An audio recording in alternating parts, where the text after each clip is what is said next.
morning, everyone. I hope all of you are doing well. And back to an interesting session. Today, we are going to talk about something that we all experience in our daily lives, which is groups. Yes, whether we are at work, in a class, in a family, or even playing online mobile games, we are constantly the parts of group.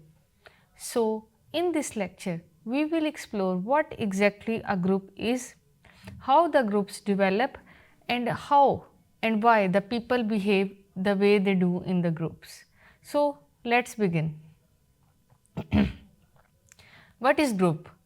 Now, when I say the word group, tell me what comes to your mind. I think maybe your group of friends or your work team or a WhatsApp study group, right? A group simply means that two or more people who came together to achieve a common goal. This is group. The members interact with one another, they depend on one another, and they kind of share some kind of purpose. For example, think of your class project group. You and your classmates come together to complete an assignment. You share your ideas, divide the tasks, and work toward submitting it on time. That is what we call group. But not every collection of people is a group. For example, people waiting at a bus stop are really not the part of group. They are just, we can say, they are just crowd. They have no interaction or they have no common goal. In organizations, the groups are extremely important because most of the work is done through teams or committees rather than the individuals who work alone. So, the groups help us in problem solving, creativity, decision making, and learning from each and other. Now, I will discuss that there are two main types of groups usually we talk about. First of all, there comes formal groups. The formal groups are created by the organization to accomplish specific kind of tasks. For example, a marketing team, a quality control department, or a project task force. All are the part of formal groups because each member has defined role and responsibility. Then comes the second concept, which is informal groups. These kind of groups form naturally when the people who have common interest or friendships come together. For example, employees who go for the lunch together or friends who chat after the class form an informal kind of group.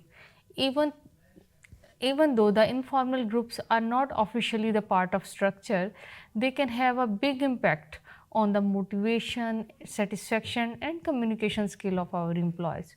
So, to summarize, a group is not just people which are gathered together, it's basically the people who interact, depends on each other and share some common goal. Now we will discuss some stages of group development. We will move forward and discuss how the groups develop over time. So, have you ever noticed that when a new group forms, it doesn't start performing perfectly right away? There is always a process. People get to know each other, they test their ideas, they maybe disagree, they adjust, and finally they start working smoothly.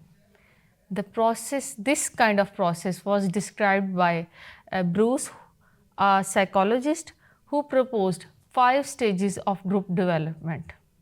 Let's discuss and go through them one by one in uh, today's class. Stage 1 will be the forming. This is the beginning where the group just begin and the group is just created. The people are polite, curious, or maybe even a little nervous at this stage.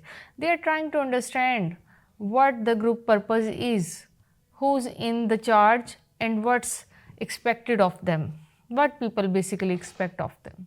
For example, think about the first day of your new class. Everyone is quiet, friendly, and a bit conscious.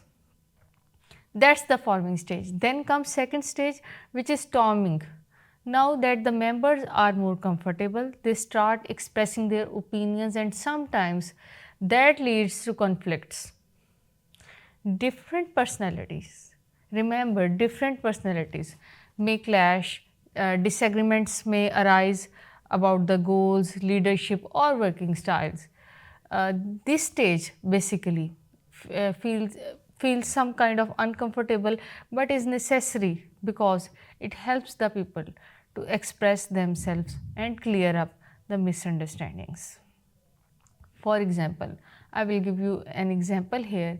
In a project group, one person may want to focus on creativity while another worries about the deadlines. These differences need to be resolved before moving forward. Then comes third stage, which is norming. In this stage, people start developing their norms or unwritten rules for how they will work together. They begin to cooperate with one another, they begin to communicate in a better way and respect each other's roles. The trust begins to build. For example, the team may decide who will lead the meeting and who will take the notes and how they will communicate. Then comes fourth stage, which is basically performing. What is performing? Now the group reaches at the most productive phase. Members are focused, motivated, and coordinated. They understand their strengths and weaknesses and they support each other.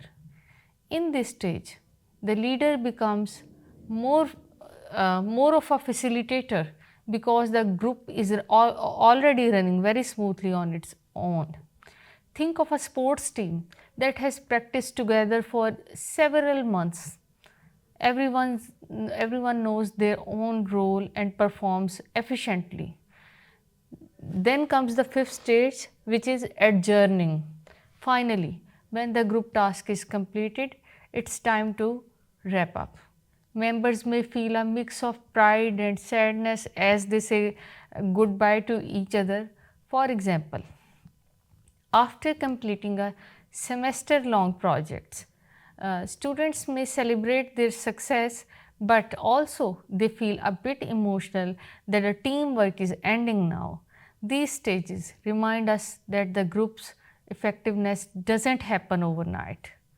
It takes a lot of time, trust, and shared experiences to reach the performing stage. Now, I will be explaining the work group behavior. Now, let us talk about why the people behave the way they do in the groups. In every group, you will notice that some people take charge, some stay quiet, and some are cooperative, and some may even resist. Why? Why does this happen? Because there are several factors that shape the group behavior. Let's go through them one by one once again. So, the role first would be that every member of a group should play its role. A role means set of expected behaviors associated with the position in the group. For instance, one person may act as a leader and another may act as a coordinator. Another can be a creative thinker. So, but sometimes this happens that when people are unclear about their role, confusion and conflict basically arise. That's called a role ambiguity. Second norm could be that the group naturally develop the norms. It's an kind of informal rules that guide the behavior. For example, in one group, members may always start meeting on time, and in another group that everyone chats for 10 minutes before starting the meeting. Norms help us bring predictability and order, but if they encourage negative behavior like gossiping or ignoring the deadlines, they can harm the group performance in the long run.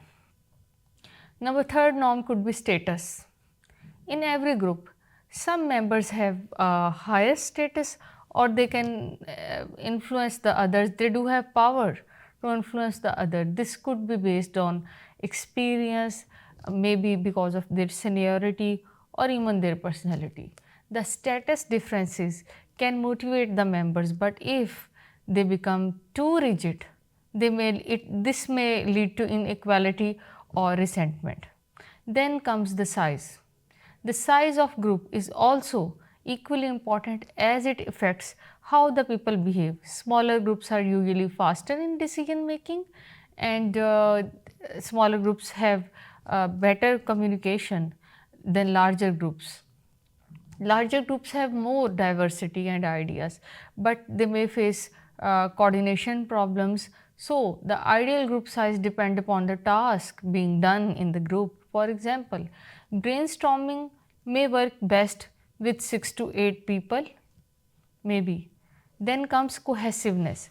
Cohesiveness means how much the member is attracted to the group and motivated to stay within the defined group. High cohesiveness usually leads to better cooperation and satisfaction. However, if the group becomes too tight knit, it may fall into the group think where everyone agrees too quickly and avoids the challenging ideas. To manage this, leaders should encourage open discussion and critical thinking. That was all for today's lecture. Now we will be discussing our next agenda regarding groups in our coming lecture. Till then, take a short break and we will be back in our coming session. Thank you.